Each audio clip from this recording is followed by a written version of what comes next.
और अब खबर महोबा से है, जहां पर आईपीएस मणिलाल पाटीदार पर एफआईआर दर्ज कर ली गई है। तत्कालीन एसपी पर हत्या की कोशिश पर एफआईआर दर्ज की गई है। मणिलाल पाटीदार महोबा के एसपी थे। तो आपको बता दें कि वसूली के लिए व्यापारी को उन्होंने गोली मरवाई थी और इसी के चलते उनके ऊपर एफआईआर दर्ज कराई गई है। इंद्रकांत त्रिपाठी को गोली मरवा दी थी और जांच में इसका खुलासा भी हुआ, जिसके बाद इनके ऊपर एफआईआर दर्ज कराई गई है। तो 6 लाख महीने की रंगदारी के लिए हमला किया गया। 8/9/2020 को उनको जो है ये गोली मार दी गई थी।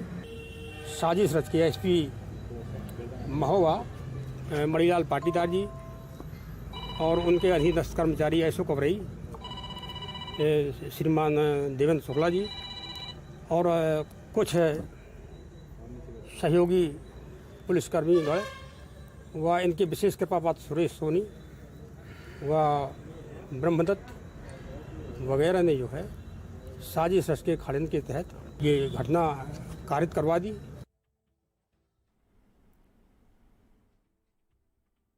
सेल के द्वारा अवगत कराया गया कि एक वीडियो वायरल हुआ है इंद्रकांत त्रिपाठी नामक के व्यक्ति द्वारा।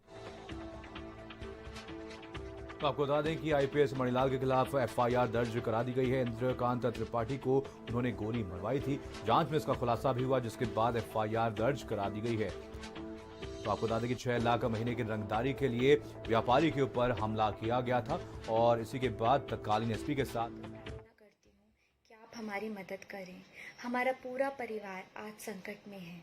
मेरे चाचा इंद्रकांत त्रिपाठी जो कबरई के लाइसेंसी विस्फोटक और क्रैशर के व्यवसायी हैं, 8 तारीख को एसपी महोबा मणिलाल पाटीदार द्वारा उन्हें गोली मरवाई गई। मेरे चाचा को उनकी हत्या की एसपी द्वारा आशंका पहले से ही थी, क्योंकि एसपी मणिलाल पाटीदार ने उन्हें बुलाया था और उनसे कहा था कि तू मुझे हर महीने 6 लाख रुपए दे।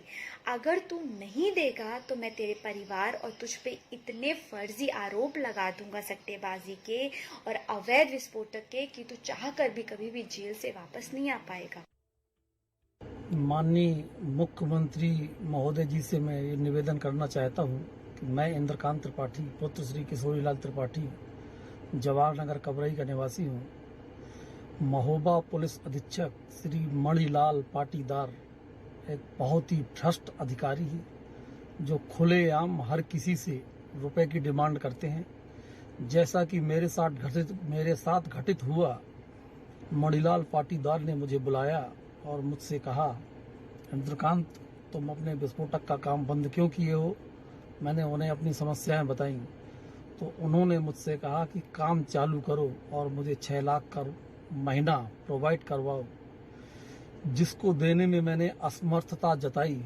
तो माननीय मणिलाल पाटीदार जी ने मुझे धमकाया कि अगर तुमने 6 लाख रुपए प्रति माह मुझे नहीं दिए तो तुम्हारे इतने मुकदमे लगवा दूंगा कि जिसकी तुम गिनती नहीं गिन पाओगे। वह तुम्हारे परिवार के खिलाफ इतने मुकदमे लगवा दूंगा कि तुम गिनती नहीं गिन पाओगे और सारे मुकदमे फर्जी होंगे। तब डरवश मैंने 6 लाख रुपए उन्हें जून में और 6 लाख रुपए जुलाई माह में दिए। हमारे साथ जुड़ गए हैं पूर्व डीजी हैं सूर्य कुमार जी, आपका स्वागत है भारत समाचार में। सूर्य कुमार जी, इस मामले के सामने आने के बाद कहीं ना कहीं पुलिस की कार्यप्रणाली पर एक बार फिर से सवाल खड़े होते हुए नजर आ रहे हैं। आपको क्या लगता है कि क्या इस मामले पर कार्रवाई की जाने की जरूरत है? आखिर क्या वजह है कि लगातार ऐसे मामले लगातार सामने आते ही रहते हैं?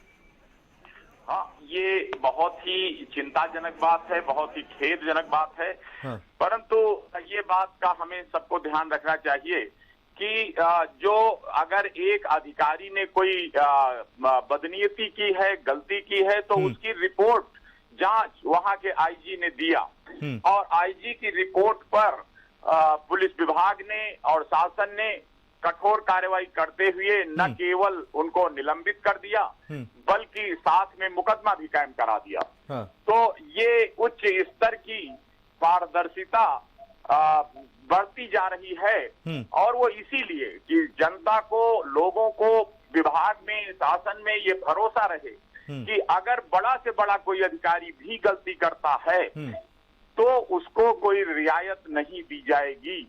और ये जरूर चिंताजनक बात है कि इस प्रकार अभी थोड़ी सी सालों की सर्विस करने वाले अधिकारी इस प्रकार का काम कैसे करते हैं, कैसे कर सकते हैं। लेकिन इसका और कोई रास्ता भी नहीं है। इसका रास्ता एक है कि जो कोई इस तरह के मामले पकड़े जाएं, उनमें कठोर दंडात्मक कार्रवाई हो और ऐसे लोगों को जो जनता के बीच रिश्वतखोरी, कमीशनबाजी, इस तरह का काम कर रहे हैं, उनको सेवा मुक्त कर दिया जाए। क्योंकि ये जनता की सेवा का और नेक नियति, ईमानदारी से काम करने की बात आवश्यक है पब्लिक लाइफ में। तभी हमारा समाज, हमारा प्रदेश, हमारा देश आगे बढ़ेगा और इस प्रकार की पुनरावृत्ति न हो। और इससे और अच्छा एक कदम सुझाव दूंगा कि बजाय कोई बहुत बहुत धन्यवाद सुनील कुमार जी।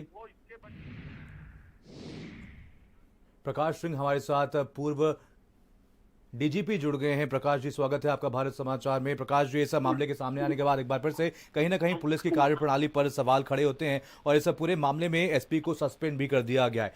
मात्र सस्पेंड करने से क्या लगता है आपको कि पीड़ितों को इंसाफ मिल गया है, और क्या सबूत है कि यहाँ पर सस्पेंड करने के बाद जब दोबारा वो ज्वाइन करेंगे तो इस केस को इफेक्ट नहीं करेंगे? देखिए, सस्पेंड करना तो एक प्रारंभिक कार्रवाई है। हाँ। और इसके बाद जो जांच होगी, इन्वेस्टिगेशन होगा, इसके आधार पे और आगे कार्रवाई होगी। तो ऐसा नहीं कि सस्पेंशन मात्र ही होगा। बाद में हो सकता है इनके खिलाफ मुकदमा दर्ज हो चुका है, मुकदमा बाद में परसू होगा, प्रोसिक्यूशन होगा, और अगर कन्विक्ट हो गए तो नौकरी से इनके स्वतः निकाल दिया जाएगा। ठीक है, तो इसलिए मेरे ख्याल में कार्रवाई सही दिशा में हुई है।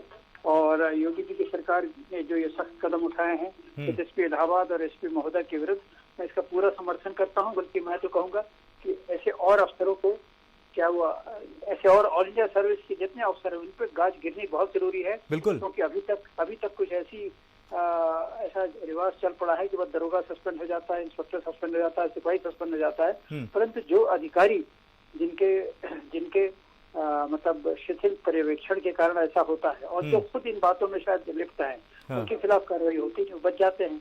तो बड़ी मछली या यूं कहिए जो मगरमच्छ है, उनको पकड़ना बहुत जरूरी है। छोटी मछलियों को बहुत दिनों से हम लोग दंडात्मक कर रहे हैं। तो ऑल इंडिया सर्विसेज के अफसरों पे सख्ती से कार्रवाई होनी चाहिए। और मुझे तो खुशी होगी अगर उत्तर प्रदेश से कम 15-20 अफसरों को कंपल्सरीली रिटायर कर दिया जाए दंडात्मक कार्रवाई करके। ये लोगों ने देश का, मतलब प्रदेश का माहौल बिगाड़ रखा है।